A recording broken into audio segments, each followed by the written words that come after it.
welcome back to Beholder to No One, a D&D podcast. Today I'm here with two members of the podcast Table Top Tiddies, Emily and Shar. Thank you for joining me today. Oh, I'm so excited to be here. Yeah. Thanks so much for having us. Yeah, and then we're talking about something that is close to all of our hearts.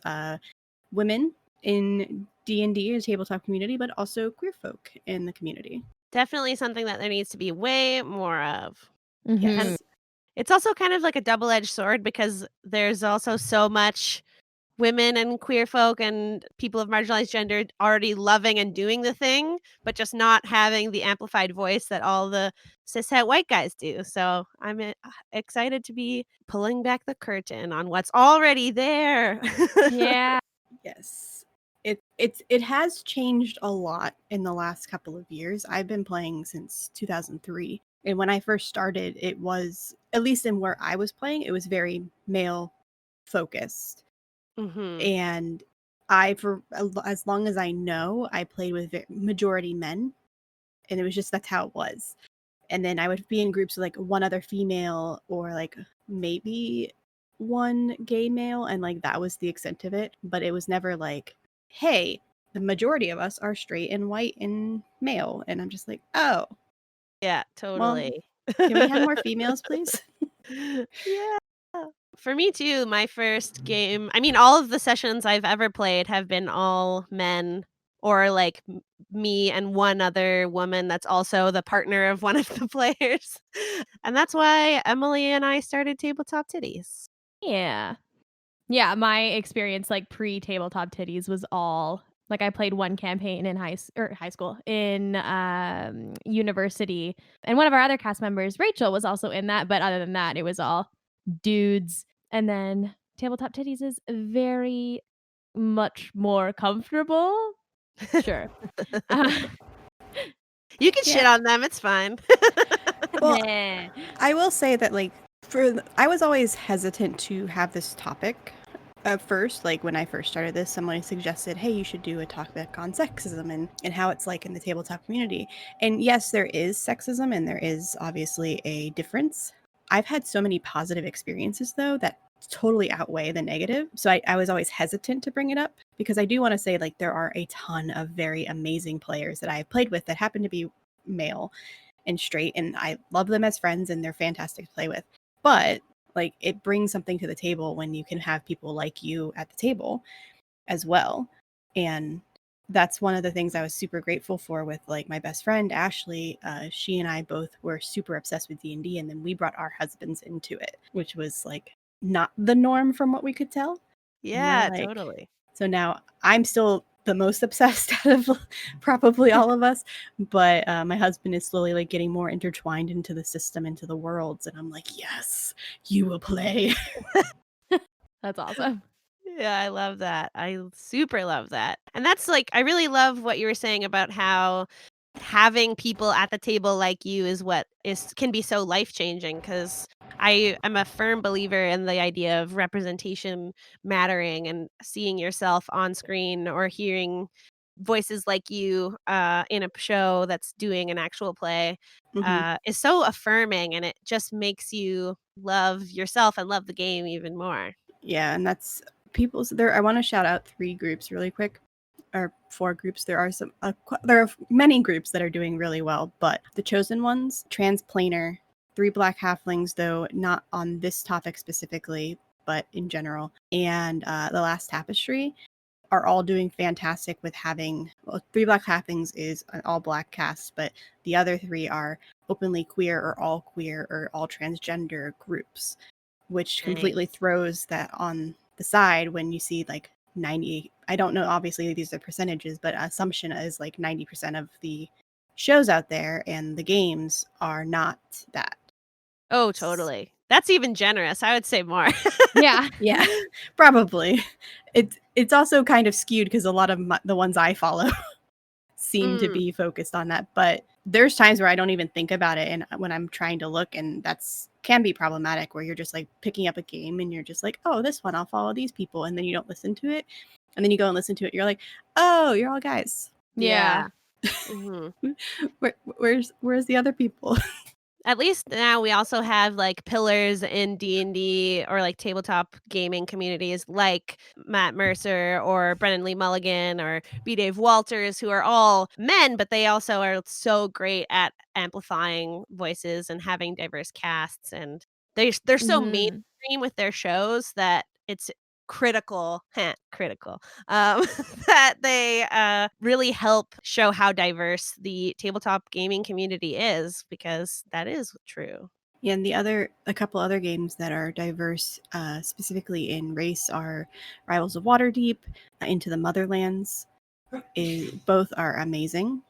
I've seen some episodes of each of them, and they're both phenomenal work. And they're also heavily focused on the diversity and bringing the people who haven't had the voice and giving them the Mhm. voice.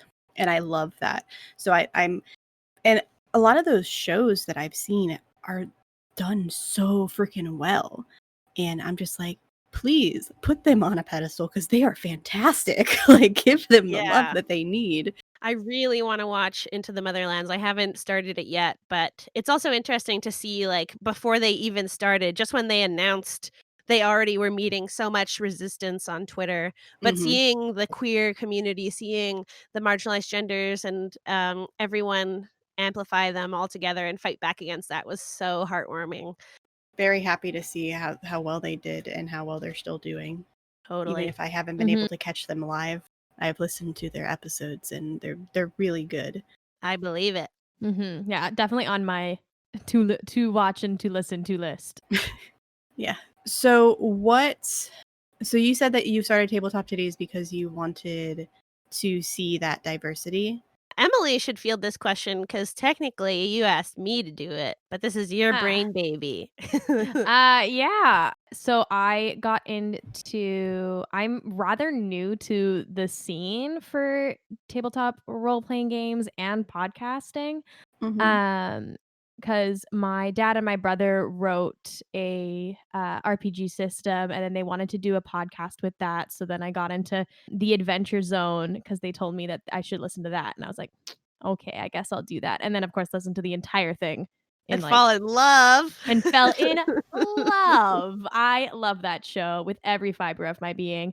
And then we had done a couple recording sessions for that, for our Legends podcast, and then I had the idea, I was like, I would love to, like, listen to an all ladies show or, like, see more of, like, marginalized genders.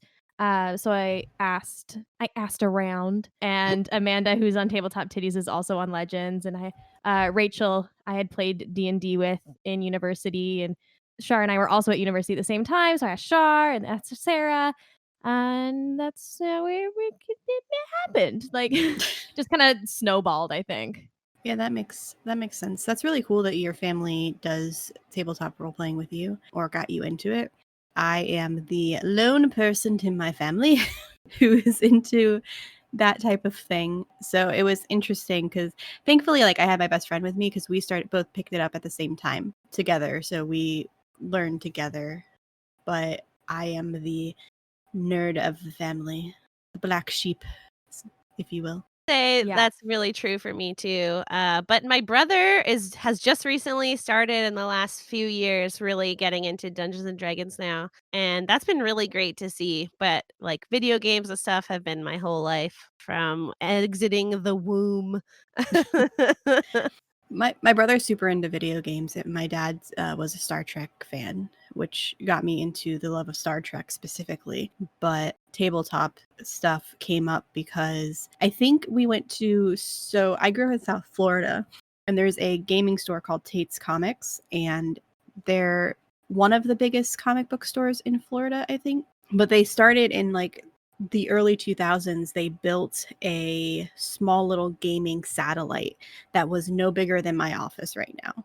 Probably smaller than my office, if I'm being honest. So there was like room for one table and some shelves and a counter, and that was it. So there were some guys playing at the table, and my best friend and I are like at the comic book store nearby looking at the mangas and the comic books. And we like walk over to go check it out, and we're like, what are you playing?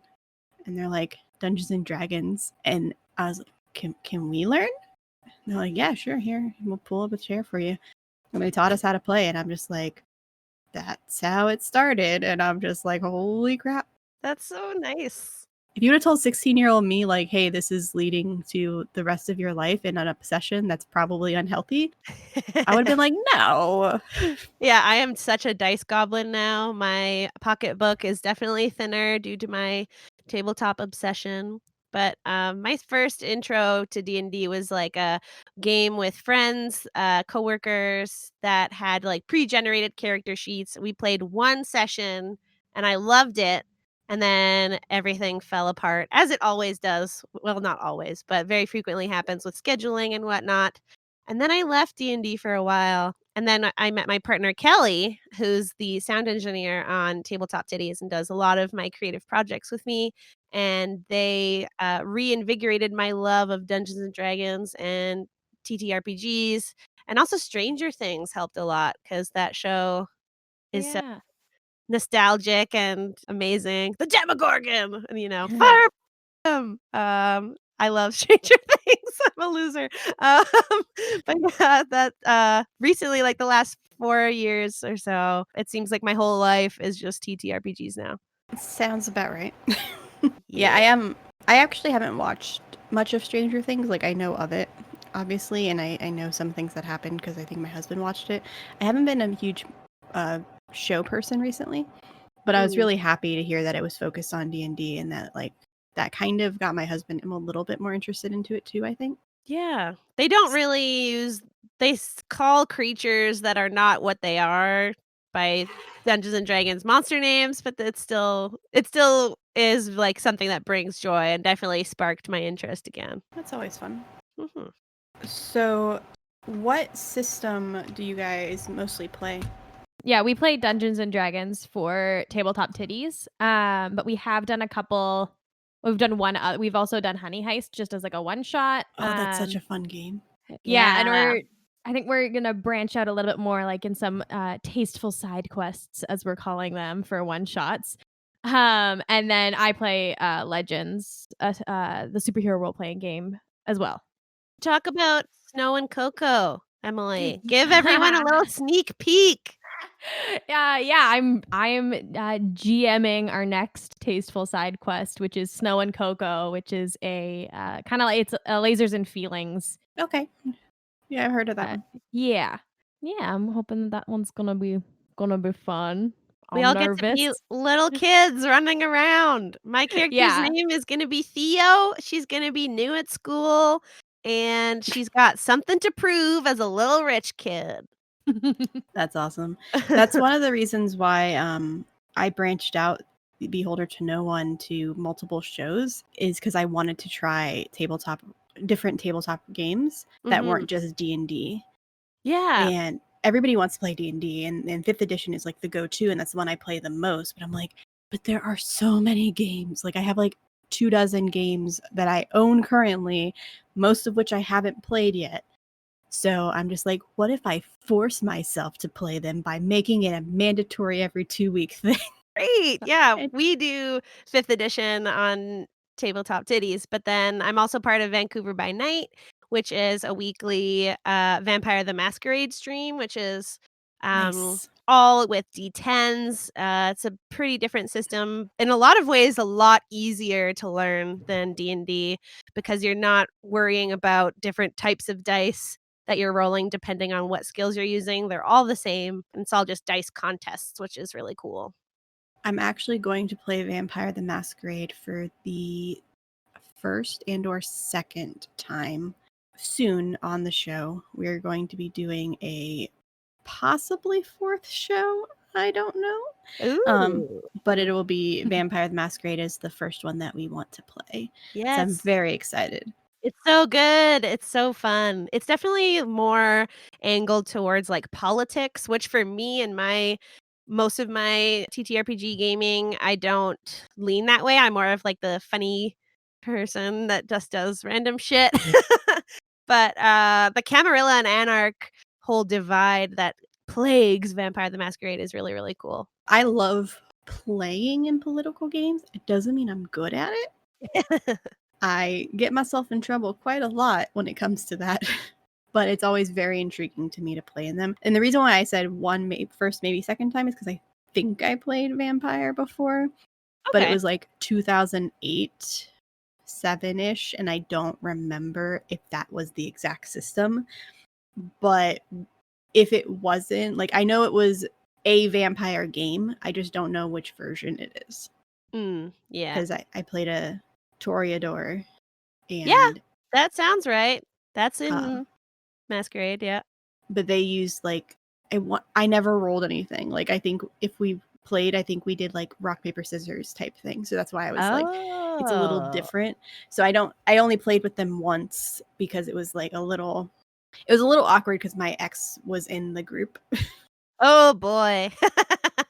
So it ended up going really well because I found out that he was playing a Nosferatu and had like a -5 to appearance, and I played a Toreador that got absolutely disgusted by things that were -5 to appearance.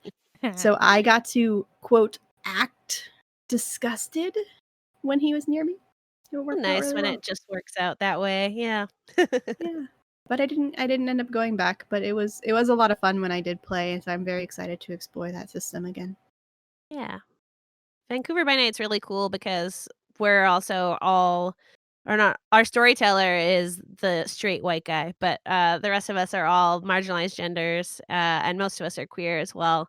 It's like once you start, discovering your inner circle, it's amazing how much, it just grows and you see how big the community actually is, and how Yes. supportive everyone is. I love the queer TTRPG community. Yes, there are a lot of very nice people and super supportive people that I get to call friends, and that's fantastic. And I've met so many people through these discussions, specifically just getting to know people a little bit more. And even if it's just like an hour, that hour brings that relationship even closer. Mhm. Plus, it gets to eventually, like, it can lead to, hey, do you want to be on my show and we can do a one shot, like, and those type of things. And then you get to learn even more about them and like, how chaotic really are you? which is fun.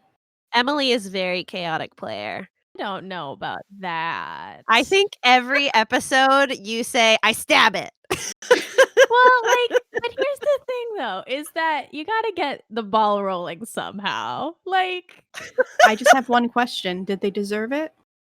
always. There you Well, go. occasionally it's inanimate objects, but It deserved it. It sat there. It didn't do anything. it was suspicious, Maybe it okay? was a mimic. Stab That first, ask questions later. Thank Which is you. a Exactly. very strange, strategy with a rogue, but it's just what we're doing. Honestly, like, most of my characters are chaotic as fuck, so I'm not gonna say anything. I find it way more fun to play chaotic characters than lawful characters. But that's also the thing is that Steve, who is Emily's character in Tabletop Tiddies, is lawful. Supposedly. My thing with that though is that she has a code. It's just maybe not everyone else's code. Mhm, mhm. I allow it. Yeah, the actually my favorite type of characters to play are chaotic, like chaotic good characters, or Mm. like chaotic. I keep wanting to say chaotic lawful, and I know that's wrong, but chaotic neutral, and like those are my two favorite ones to go. Chaotic good is usually my standard because like they want to help, but they just do it the wrong way sometimes. Yeah, Yeah. totally. And it just makes things more interesting because it's like, okay, well, I'm going to go in and I'm going to kidnap the children. But you can't kidnap the children. But they're being abused by their parents. So I'm actually saving them. I'm helping them. It's like, there's other ways to do this that don't involve kidnapping. Should I murder them? No, but it's better. You just like argue with your party the entire time. Definitely. I feel like lawful for me, playing lawful characters feels too restricting. I'm in a fantasy world doing weird, Mm. fucked up shit. I need to have the freedom to do whatever I want, but still be a nice guy, you know. Lawful good is one that I can't really play very well. Like one day I need to just force myself to play a lawful good character and see how I do, and just like test myself and my role-playing abilities to see if I can break that chaotic side of my brain and just force myself to do good for the show or for the game or whatever, and see how well that works. Every other time I play lawful good, I'm just like, I kind of want to kill them though. See, but then you can be like Steve. Plays by her own rules. But there's still rules. Mm-hmm. That's fair. That is fair. But the law says, but my law says. Yeah, I think he's lawful neutral, I think. That sounds right. That makes sense. Yeah, I need to try it one day just to see if I'm even capable of doing it, because my friend says I'm not. And one day, I'm going to prove them wrong. Yeah, totally. So what's your favorite story that you got to play? I guess favorite character moment. Ooh, if you could pick that's one. tough. Oh God, I'd have to think about this for a while. But my character that I'm playing right now in a homebrew, that is one of the only things I do not for the public, is run by my partner Kelly, who's DMing a Feywilds homebrew for me and their mom right now, which has been super cool to play. We do like an hour and a half every day, which is so fun and relaxing and still very stressful at the same time. But I play Biscuit Pitter Patter in that world, who is a mouse folk that is set on being the greatest wizard in the world. And he has the flaw of like not being aware of his abilities and That's adorable. like just super confidence. And he's actually showed up in Tabletop Tiddies now already as a little side character. But I had played him before in a D&D group that unfortunately didn't work out for a few levels. And I accidentally got our party into a deal with a dragon. I think it was a red dragon. And my whole party was incredibly upset with me because I, of course, every time I enter a scene, announce that I am the greatest wizard in the world. And this dragon just believed me. And we got set on a really, really big task that was basically impossible to accomplish within a few days. Well, I mean, he shouldn't have failed his insight. Yeah, exactly. There's logic in there somewhere. What about you, Emily? My character right now in Legends, she's got a lot going on right now where we just like fought this, for lack of a better word, like zombie type thing, and she got infected. So having that play out is very interesting. Of course, we're like 3 or 4 episodes ahead of release though, so I don't want to say anything more than that. That's fair. But I had a very interesting effect of that recently. I don't know how I can be possibly turning into a zombie, but or being sent on a quest with a dragon. That's also a really good one. I think for me, one story that I love is where my character was. So on my Friday game, I have a Kalishtar monk that I talk about quite frequently on the show, and she is impulsive, an impulsive, asexual, aromantic character who has no interest in any of that stuff. She just wants to fight and protect her family, and she ends up pissing off the wrong people, and her family is now in a safe home to stay protected from this group that went after them when they couldn't get her. So she found out that they were in danger, so immediately rushed off to go save the day, of course. And that battle to me was the most memorable of the story because I almost died like 3 times. But we ended up succeeding in saving the family, despite my character's stupidity. It was because of your character's stupidity, truly. I'm pretty sure it was thanks to the warlock that was the NPC, but my character will say it's because of her. Yeah. She rushed in when she was told to wait, and she didn't listen. And she got attacked by a rogue from behind who had a bleed effect.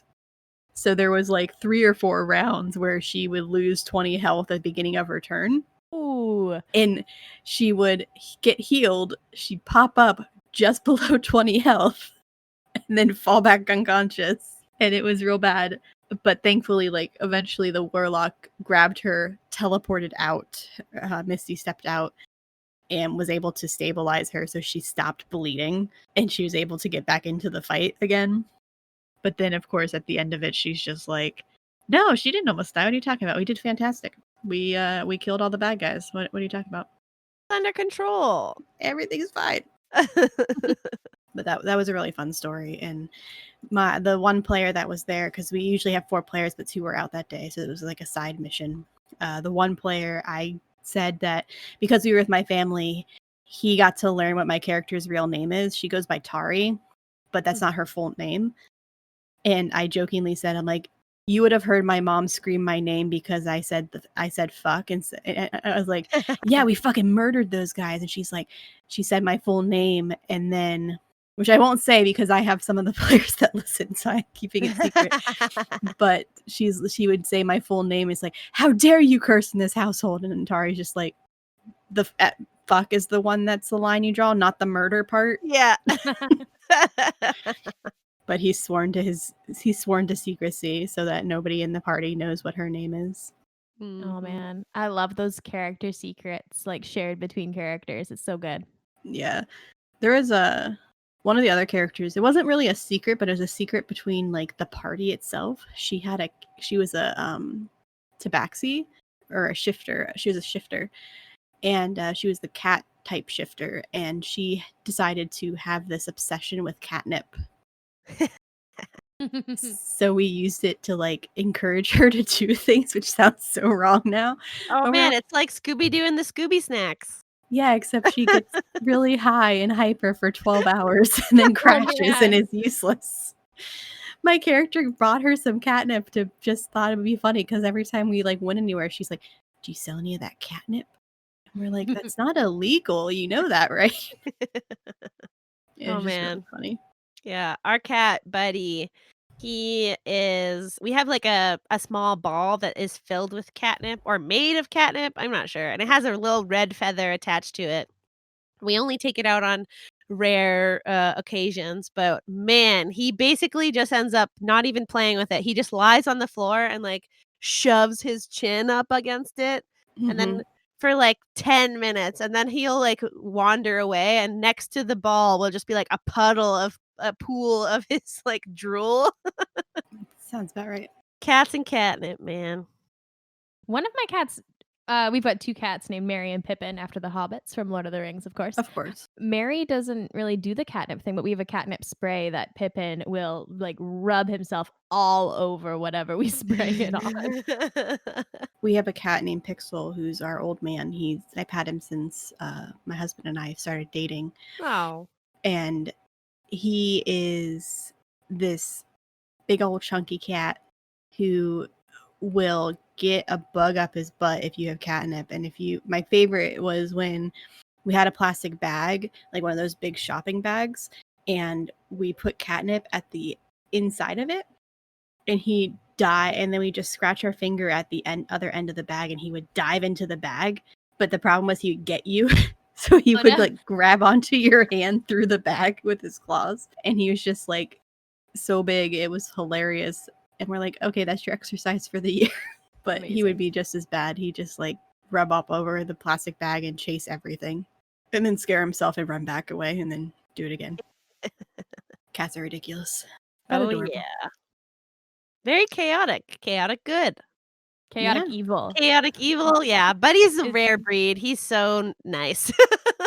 Do you guys play with romance in your stories? Oh man, it's too bad Amanda isn't here right now because that's like the first ship that accidentally happened on Tabletop Tiddies was between Amanda and our sound engineer Kelly, who's playing Timber Cottonwood, a gnome druid, and Mila, Amanda's character, is a halfling bard.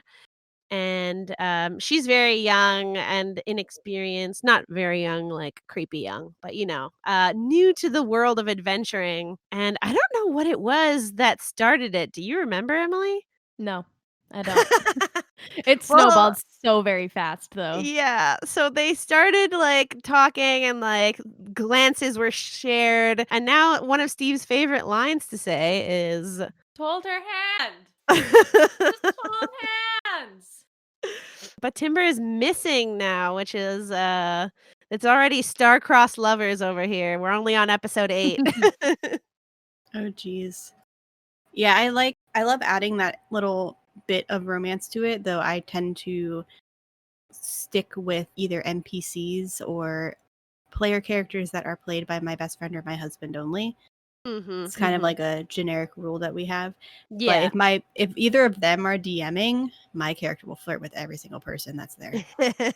We have something that every party should do is do in your session 0 an RPG consent list. We have one on Yes. tabletoptiddies.com that you could use if you want to, but there are a lot of resources out there as well. And the one that we have specifically outlines romance in general. If you want to just fade to black so that it can be mentioned, but you don't want to go into detail, all the way up to however hardcore you want to be with it in regards to both NPCs or within player character stuff as well, which I think is really cool. Our Vancouver by Night game is way more risque than I usually play.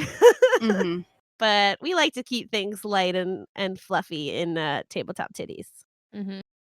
Yeah, in the 5th edition game, our actual playable Clearlight, we will have romance eventually, but we're also like being very hyper aware of it because we're like, look, I'm not going to flirt with the DM while my husband's playing right next to me. Like, that's kind of throwing it off for me a little bit. But in game, currently, my character is the only female in the party, and she's a lesbian. And then the rest of the players are male, and 2 of them I think are straight, and 1 I think is bi or pan. I'm not really sure. It hasn't come up yet in the story. Mhm. But it's kind of one of those things where I'm just like, if it happens, it happens. But it will be one of those, like, we won't go too far into details type thing, because I love that part of stories for me. Like, that's what makes a character, is when those things are still happening. It's not just about the adventure. It's about, like, living your life as if you were actually in that story. These are real people. They have wants. They have needs. Hard wink. Needs eyebrow wiggle. Yeah. I think this coming episode we record on Tuesdays on Twitch, there's going to be a bit more of things happening in this regard with romance and people's sexualities coming out, which I'm really intrigued with. Ooh, interesting. Notes that down. Notes to self. But what about Emily with like legends? Because Steve is like, not to put words in your mouth, but I feel like she isn't very interested in romance. No.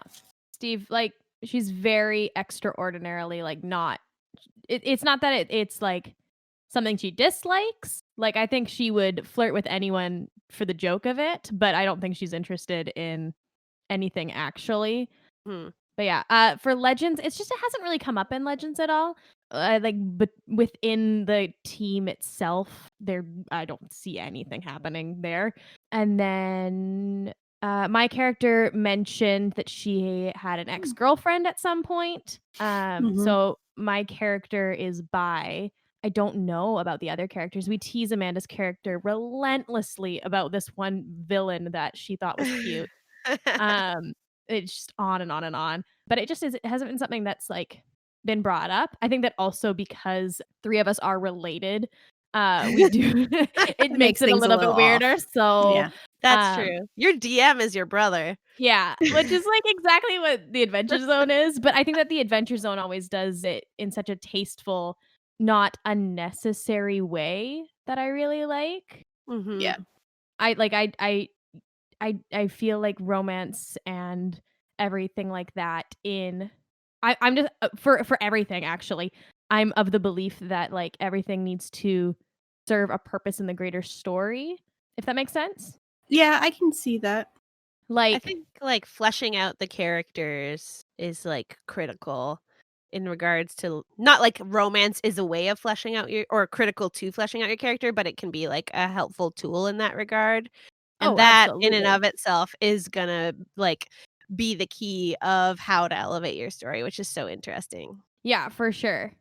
My thing is, I like to have romance be more of a side thing and not part of the main story. For example, and I've said this story before, and I apologize for those listening.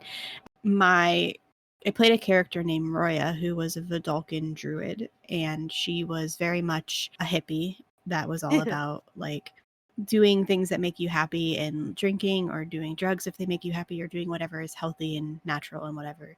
And she met a character that out of character I knew was a bad guy. This was Dragon Heist. And there is a character named Dralaxel who is a drow pirate. He like runs a circus that's like an act for a smuggling type thing. And they started going on dates just because, and it was just kind of like the side thing that they did. And every once in a while when they were not busy, she's like, oh, I want to go see what Dralaxel's doing. And they go on a date or they just have a fling for the night or something like that. And it ended up, the story, when we finished it, after our 2 years, we finally finished Dragon Heist. The DM goes, well, we're going to take a break from this, but you're going to have like 2 to 5 years in between now and the next story. What do you do in those 2 to 5 years? So my character had gotten pregnant, and I decided that she was going to go join Dralaxel on his circus and go sail the world with him and raise their kid together. And thankfully, like, they got a happy ending despite him being a bad guy, so to speak. And they were like, well, are you sure? We're it's a dangerous line of work. And she's like, I can turn into a bear. If someone tries to touch my kid, I'll turn into a bear and eat them. Like, Yeah, nothing like a kid defender than a mama bear. Literal exactly. mama bear, yeah. Literal mama bear. Did And you do you have experience with Pathfinder at all? I do. They have this I haven't played it myself, but my partner talks about it all the time, how you can, like, write a love letter to yourself, as a character when you do time jumps. I haven't Oh, seen that. wait. That's from Apocalypse World, not Pathfinder, my bad. Monster of the Week. Yeah. Or there is something in Pathfinder that I do like, and I have also talked about this a shit ton. But there's a system called Ultimate Campaign, which allows you to like build up towns and stuff like that. And it's focused on like the story building of the town being created and growing and becoming more expansive and better. And I love it so much since we got into Pathfinder. But yeah. But yeah, it was just really nice to see like that happy ending happen. And she also left a weed empire behind, so when she comes back in 5 years, she'll have lots of money Oh my. because she bailed out some people, and she's like, here's how you can pay me back. Run my weed empire while I'm gone. Excellent. But I love those types of stories, and it was very strange when I played Tari, when I made her like not interested in relationships, because I always play characters that want that. So it's very interesting, and it's led to quite a few accidental face punches because of miscommunication on her part, which is also very hilarious because the DM is like, I feel dirty just talking like this. And I'm like, I know. But my character has no idea what you're saying. And I just say innuendos and don't understand that they're innuendos. Oh, man. Oh, that's a fun table dynamic. Yeah. I think one story led to this guy was like, oh, what are you doing? And she's just like answering literally. And she's like, oh, I'm going downstairs. I can go downstairs with you. She's like, I mean, okay, if you really want to. I mean, it's a free country. And then he goes downstairs with her and he goes to kiss her and she punches him in the face. And he's like, what the fuck, you bitch? What the hell? It's like, why did you do that? You said to come downstairs, literally downstairs. That's not consent, my man. Exactly. Always ask for consent. If you listen to Critical Role, the crabgrass, always ask for consent. That's something like table or mentioning like table dynamics. I find it's so being on the Tabletop Tiddies team, and this is my first time DMing, which is the only reason I said I would do it was because I knew how supportive our table was going to be with it. It's been like really life-changing and really, really fun.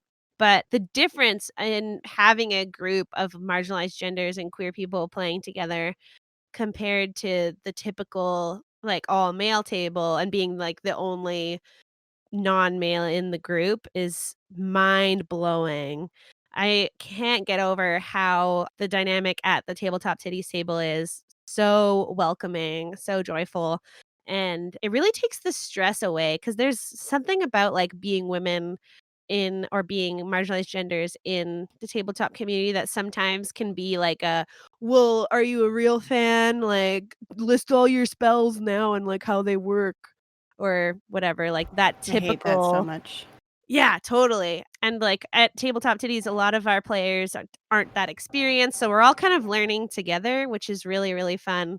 And because our table is so open and welcoming, it's just there's no, like, negative to the experience, it's all positive. Do you feel that way, Emily? Not to No. put you on the Yes, of spot, course. yeah. Yeah, it's the welcomeness of the table is super, super amazing, and, like, I think that because all of us were we were all at school together at the same time, and, like, I think that we all are very like-minded with what we want to do with the show and what we all the goals and everything, and so far, like, if there's ever been any issues, we just talk about it, it's very mature, like, I think that it's super it's super great, like, yeah. It feels very collaborative too. Like one of the Mhm. typical RPG stereotypes is someone that would like monopolize all of the game time or Yeah. like be a rule lawyer or like those typical things I find doesn't come up with our group because well, we're all professional performers, so that helps that we're building a collaborative storytelling experience for a specific purpose of other people listening to it and hearing the story and experiencing that. Mhm. But yeah, there's something man, everybody just needs to have a marginalized genders, marginalized voices table. It's just the best. I think that communication is definitely the key to a successful group, no matter who's at your table, Mhm. especially if something is bothering somebody, because if you don't talk about it, you're going to end up having it explode later. Yeah, if it'll just get too big because of all the like microaggressions that the person doesn't even know is happening, really build up for someone. And in relation to the comment of the name every spell and all that stuff, I have been playing for literally 18 years now. In like a month, it'll be 18 years. I have Congratulations. don't freaking know things off the top of my head. Like Yeah. I've been playing and DMing and helping new players constantly, and I still have to look things up because I don't have a great memory. So I always hated that mindset of, oh well, if you can't list exactly every single god that's on the pantheon, then you aren't a real fan or you don't really know. I'm like, dude, I've listened to Linkin Park since 2000 whatever, and I can sing every song that I've listened to while it's playing. Ask me one title. Ask me the name of the band members. I don't know. Doesn't Yeah. mean I don't like it. Like, and even Totally. if you just started playing like a year ago, you don't have to know everything. That's why there's books to reference and Google to search. The internet is an amazing thing. But that's, like, bringing up how, like, new fans and how they get integrated into the community. That's, like, critical for people to be excited that your friend or, like, someone that you just met is joining something that you love. Like, don't shit on them, just be thrilled for them and live that vicarious joy of discovering all these new things that happen when you level up for the first time. Man. Ah. Yes. It's actually really funny because so he'll eventually listen to this, but I have a new friend that I just made over like Thanksgiving break who we were talking and my podcast came up in conversation because D&D came up in conversation, and he started listening to the podcast at episode 1. And because of our conversations, he signed up for his first game of D&D ever. And I'm like, I'm so excited. You're going to play D&D. This is everything I wanted. And he's like, it's overwhelming. There's so much stuff because I've been listening to your show. And I'm like, just have fun. That's all you need to know. Have fun. Like the other people at your table will help you if you get stuck. Don't focus on all the other stuff. and like, just have fun and don't be a dick to others. Those are the two things you need to remember. Golden rules. Emily, do you want to talk about like learning Legends? Because that was like being built for the first time, like a whole brand new system. Yeah, I started helping out with playtesting a little under a year ago. Like when I say I'm new to tabletop role playing games, I mean that I'm less than a year new. And so learning that like while it was getting built, by the time that I started playtesting, it was the system itself was pretty much set. There's like tweaks in here and there, of course, but like even if you listen through the podcast, you can hear us like at the beginning of some episodes be like, "Hey, we're changing a rule because it wasn't working," which is kind of cool to listen to. And then it's funny because it's also a D20 system, so I do occasionally get D&D rules and Legends rules mixed up. Like I've gotta be like, "Oh, which one is this one?" Like, oh, especially like passing out and like they have recoveries and Legends and then like heals and it's a little confusing. But yeah, that's why I just like I have the rules open in front of me. It's all good. Yeah, and that's one of the problems with a lot of players, and you can see this even with people like Critical Role when they first started. You hear them make the mistake of mixing up 3.5 or Pathfinder and 5th edition constantly at the beginning, like Will Save versus Wisdom Save. Or I've played 5th edition specifically, and the other day I said Notice Check because I just played Savage Worlds instead of instead of Perception. Perception, yeah. And like I just blanked because I was like, I just played Savage Worlds 2 days ago and it was a Notice Check, so my brain's on that. And now I'm just like, roll a notice. I mean, wait. But like if you play multiple games or if you play video games as well or you listen to other people play, like you're going to hear other terminology. So your brain's just going to mix them all together sometimes. And it's whatever. Gotta roll with it. Yeah. Like my brother who was one of the writers for Legends oftentimes will say like charisma check instead of charisma contests, what they call them in Legends. Mm-hmm. Like, yeah. Is Legends officially out or is it still in like playtesting mode? It's still in playtesting mode, and they're publishing next summer. Okay, I would like to look at it when it comes out and maybe try it for my one shots. Yeah, it's lots of fun. We've had a couple of the playtesters do charity live streams with it, which has been really fun to watch like other people play it. Yeah, that's I love trying new games. We've play tested a couple of games on our show live. Well, we weren't the first play test for 2 of them, but for one of them I think we were like the first official play test. Ooh. And it was live, or not live, it was recorded for the podcast, and we gave some feedback at the end, but for the most part, like the story was really good, or the gameplay was really good. It was just things like that might make it a little bit faster more than anything. But these were all like, some of them were like shorter campaigns. Like Magic School Mysteries was a shorter game where you could play, I think it was like 7 sessions, and each session was like a year in the game, in the game. And the inspiration is off of a Magic School book that isn't the one that you would immediately think of, but I don't recall what the name is off the top of my head. And you start out as a 10-year-old in a magic school, and you have to figure out who the bad guy is for the year. And then another game we played was like just a 1-pager. We played like Lewd Grannies, which was hilarious. I highly recommend you guys try it if you haven't played it. Oh my god. Write that down. So that's by Joel Salda. You can find him on Twitter. But you play as little old ladies who crash a wedding. Oh yeah, I'm into it. Your character sheet is a bingo card. Of course. So you roll a d20. If the number's on the card, you succeed. If it's not, you fail. If you get a bingo, you can mark those numbers back off so you can pick them again. And then if you get a certain number of fails, then you are caught and sent back to the nursing home. Oh my god, I have to play this. Yeah, I feel like Sarah on our show would be a good DM for that. Yeah. well, it's a GM, a granny master, Oh, of course, of course. of course. But it was very interesting. So some of the games that we played is just just so wonderful. World of Wildevere is another one that's just fantastic. It's super cute and very whimsical, and I just absolutely adore it. So if you haven't tried that one either, and that one's free.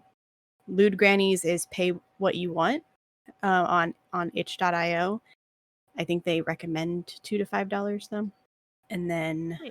World of Wildevere I think is completely free, and they have a podcast now where they're playing the game, but we have a one shot for that too. But yeah, it's been a lot of fun playing just all these bunch of different games with different people from all over the world. Totally, yeah. Oh man, when you really go looking, there's just so many quick, easy to learn tabletop games that you'll just never run out. Mm-hmm. Yeah, there are I want to say honestly maybe thousands of games out there. There's so many games, Yeah, I believe it. and I've tried maybe 2 dozen max, and that's more than a lot of people, and I'm just like, y'all need to play more games. There's more than just D&D out there, guys. I'm excited just based off what you told me about Legends. It sounds like a lot of fun, so I'm very excited to check out that once it comes out. Totally. Yeah. Their power system is huge. Kelly and I played a one shot with them, which is on their Patreon as like a drinking and screaming crossover, my other podcast.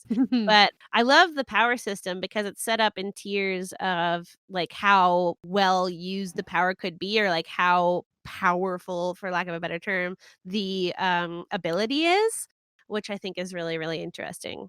Mm-hmm. Like you could have a lot of like tiny powers or abilities, but have like a wide variety of things at your fingertips, or you could do like a few really big ones, which is interesting. Yeah, and that makes sense. That kind of do you want to be really good at one thing or kind of good at a bunch of things? Yeah. Yeah. Yeah, like Yep. on our team right now, we've got my character is like super strong, is like her A tier power, and then she's got a bunch of other like little things going on, and then other people like have a couple of big things. So it makes for a really interesting customization. It's fun. And it's more like superhero, you said? Yeah, it's superheroes. I've only played one superhero game before, and I only played it once. So I want to try more games like that because it kind of reminds me of, have you guys ever played City of Heroes? Yes. Yeah, I miss that yeah. game so much.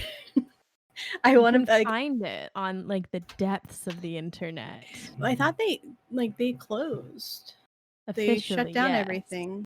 I'll have to look, but I remember playing that game back in the day in City of Villains, and I always made the exact opposite. So my hero was this gothed out chick, Nice. Oh yeah. and then my villain was a cheerleader. Oh, nice. Because in my head in high school year, cheerleaders were the devil. Of course, not to shit on cheerleaders.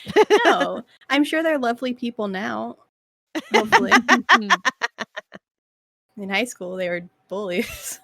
But I remember I used to my friends and I would jump off the tallest building and then see if we could teleport them back to the top before they hit the ground, because you couldn't die by doing that. And that was man. the thing we kept doing, and I'm just like, what is wrong with us?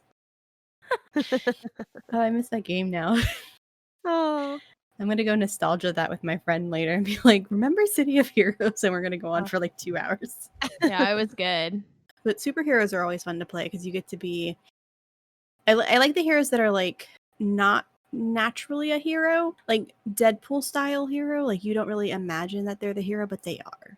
Those are my favorite. Versus Captain America hero, where they're just the hero. They're cool. Don't get me wrong, but the ones that have to fight their chaotic nature to do good is also way more fun. So you get little baby arms. One of our NPCs is definitely that. The Crimson Crusader. He's quite the character. Making up NPC names for Legends must be so fun. Yeah, well, Jack and my dad, Chad, they've got like the lore that they've come up with for New Olympus, the world that it's set in. Mhm. Like they have so many heroes already that they can pull from, which is super cool. Pun intended. Eh. That's cool. Super. The pun is always intended, let's be real. Yeah. When the pun is not intended, that's the problem. But then you just pretend that you meant to pun. And you're like, yeah, I meant to do that. I'm naturally funny. My brain is that smart. Or not. I don't know. Whatever. I do that actually. It's funny because like I do that a couple of times where I've said something and they're like, I see what you said there, and then I go reread what I wrote. I'm like, I don't. Oh, I get it now. And then I'm like, do I say I didn't do that intentionally, or do I just take it? I'll just take it. Yeah, good choice. So what's one thing or piece of advice, I guess, would you suggest to anybody listening right now? Woman, queer, non-binary. I'm pausing because I want to think of a good thing to say. That's fine. Like for getting into RPGs? Yes. I would say just do it. Like you can, and this is like kind of like my thing with everything is you can hum and haw about it for as long as you like, but just do it. Your first character is probably not going to be your favorite character, or they will be, and that's awesome. But just just just do it. If you want to try it, you should try it because it can be a lot of fun. And don't worry about being like quote unquote good at it. That's good. Yeah. I think my advice is that having characters in role playing games is a great way to explore different facets of yourself that you might not have the chance to in real life, depending on what your circumstances are. So, especially if you're feeling like you might be genderqueer or you might be a romantic or anything on any of these spectrums, having a character be it and getting to live through their skin is a great way to see if maybe that's who you are too. That's awesome. That's actually a really good one too. Using TTRPGs to learn and explore is honestly one of the biggest things I love about the worlds and the game systems.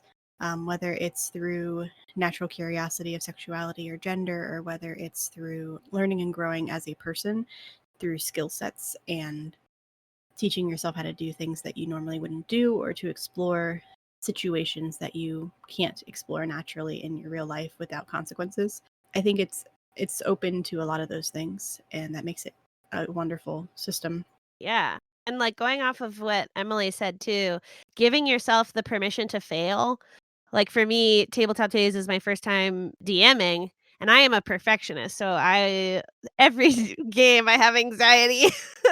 But knowing that like your players are there to support you and catch you when you fall, if you're thinking about being a DM for the first time, go for it. Take Emily's advice and just do it. Yeah. And don't be afraid to mess up. Like it's gonna happen. Yeah. Honestly. You will mess up, and that's okay. And Next time maybe you won't, or the as people much. you're comparing yourself to have been doing this for longer. And they Like, still mess up. yeah, exactly. Like you've heard of the Matthew Mercer effect. Totally, yeah. Like he's just a person. He's just trying to do this too with his own mental illnesses and his own issues that he has to deal with. And he's been playing for 20 plus years since he And was little. yeah, and he's such a joy to work with. And when you talk to Matt, he just like wants everyone to enjoy themselves and have fun and know that he isn't the end all be all of DMs. Everyone has their different style and he's such a great resource, but also Google is your friend. Don't bombard him with all your questions. Yes. I guess my one advice would be if you are in a crappy group, it's not necessarily you. Like find another group. If your first group does not succeed, try again with somebody else. And there's plenty of places online specifically now, like Roll20 or like Facebook groups or Discords or YouTube, or not YouTube, Twitter, where you can find people looking for groups for online games, and you can play with people from all over the world that fit your play style and your needs. So if your first group, second group, sometimes maybe third group aren't a good fit, try again. Do not let somebody else ruin your game for you. That's such For good sure. advice. And you can, if you're worried, for me, I was worried about my character because I felt like I had built it for that first group that failed. Just bring the character along to your next campaign. Rachel in our Tabletop Titties is doing that with Borba, Skullcleaver, the Orc Barbarian. That's from a game that she played at home that stopped meeting for whatever reason. You can With just carry scheduling. them to the next group. It was Yeah. I played in that one as well. It was very much scheduling. Scheduling is the nemesis of most games. Mhm. Yeah. I've played in some games that are just really bad, and it was like one person, maybe two people in the group that ruined it for me. And if that was my first game, I could definitely see how that could have ruined all of it. But I've played in so many more wonderful games with wonderful people. So if your first game does not succeed, like, just try again and do it and play. And if you can't find a group, try DMing. Try finding a one-page RPG out there, not necessarily D&D, with like rules that are significantly easier to try, and just give it a go. And be open and honest with your friends that you're playing with and tell them, hey, I'm new at this. Bear with me. Every group needs a DM. Trust me. There'll be people that are so eager to have you. There are games out there that are GM-less too. So if you're not confident enough to do GM games yet, check out like Mall Kids and stuff like that, which we just had an episode release on the 17th, since this is going out later. That was technically a GM-less game. That's cool. Yeah, it was a lot of fun, and it's a very small rule book too. So it's very much Honey Heist-esque when it comes to your abilities. You have the two abilities, 3 and 3, same concept, but there's no GM. You all just set the scene and go through your night. It's a really fun little game. That's really cool. But yeah, so with that note, where can everybody find you two and your group and your other podcasts? Yeah. You can find me on Twitter and Instagram at Emily Matchett. You can find Tabletop Tiddies on social media at Tabletop Tiddies, or our website, which is www.tabletoptiddies.com. And every time I'm saying titties, it's with double D's. And then Legends you can find on social media at The Legends Cast, or our website, which is www.matchplaygames.ca/The Legends Cast. Me, Vancouver by Night is a Vampire the Masquerade live stream. We've played with some of the amazing greats: Matt Mercer, Erica Ishii, B. Dave Walters, Cynthia Marie, Cypher of Tier, Critical Bard, so many others. We stream at 6 p.m. PST on Saturdays at twitch.tv/Vancouver by Night. Drinking and Screaming is a queer and feminist horror movie review podcast that I do with my love, Kelly Wright. We release episodes every Monday. Wherever you're listening to this show, we are there as well. We have a bunch of TTRPG guests on that show as well because, of course, we're massive nerds.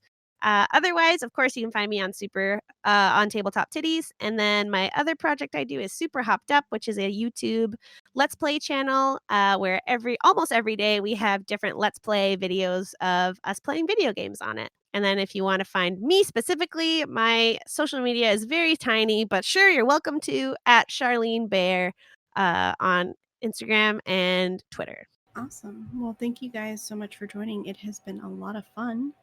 It was amazing. Thank you so much for having us. Yeah, and I hope to get to talk to you guys again and play with you in the future. And everybody else, thank you so much for listening, and check out all those descriptions down in the description box below, and go check out all the lovely shows that they just mentioned that I have to add to my list now of dozens of shows that I listen to. You can find us on Twitter or Facebook at Beholder to No One, mostly on Twitter.